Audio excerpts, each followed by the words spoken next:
రాబోయే కాలంలో మీరు సీఎం అవుతారంటూ ఎమ్మెల్సీ కవితకు ఎరుకల నాంచారమ్మ సోది జోష్యం చెప్పడం ఇప్పుడు సోషల్ మీడియాలో వైరల్గా మారింది.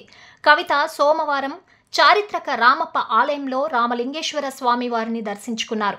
అంతకుముందు ములుగు జిల్లా రామానుజపురంలో ఎరుకల కులస్తుల ఆరాధ్య దైవమైన నాంచారమ్మ జాతరలో కవిత పాల్గొన్నారు.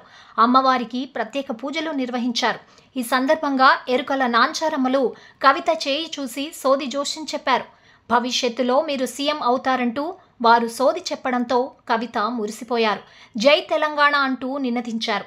కాగా కవిత ఇదే రోజు ఉదయం మీడియాతో మాట్లాడుతూ పార్టీ బలోపేతం కోసం పనిచేస్తున్న నాపై సొంత పార్టీ నేతలే పనిగట్టుకుని దుష్ప్రచారం చేస్తున్నారని, వారెవరో నాకు తెలుసని, సమయం వచ్చినప్పుడు అన్నీ బయటకు వస్తాయని ఘాటు వ్యాఖ్యలు చేశారు. ఇదే సమయంలో ఆమె సీఎం అంటూ సోది అమ్మ జోస్యం చెప్పడాన్ని ఆమె అనుచరులు వైరల్ చేస్తున్నారు. సీఎం కోరికను పరోక్షంగా బయటపెట్టారు కవిత. కవితకు ఎరుకల నాంచారమ్మ సోది జోష్యంపై కాంగ్రెస్ మీడియా సెల్ చైర్మన్ సామా రామ్మోహన్ రెడ్డి ఎక్స్ వేదికగా సెటైర్లు వేశారు. సీఎం కావాలనే కోరికను పరోక్షంగా కవితక్క బయట పెట్టుకుంటున్నారన్నారు. ప్రచార స్టంట్లో భాగంగా ముందే జోస్యం చెప్పే వాళ్లకు స్క్రిప్ట్ ఇచ్చి వాళ్లతో ప్రత్యేకంగా సీఎం అని చెప్పించుకుని తన కుటుంబానికి సోషల్ మీడియా వేదికగా సందేశం ఇచ్చారంటూ సామా పోస్ట్ చేశారు.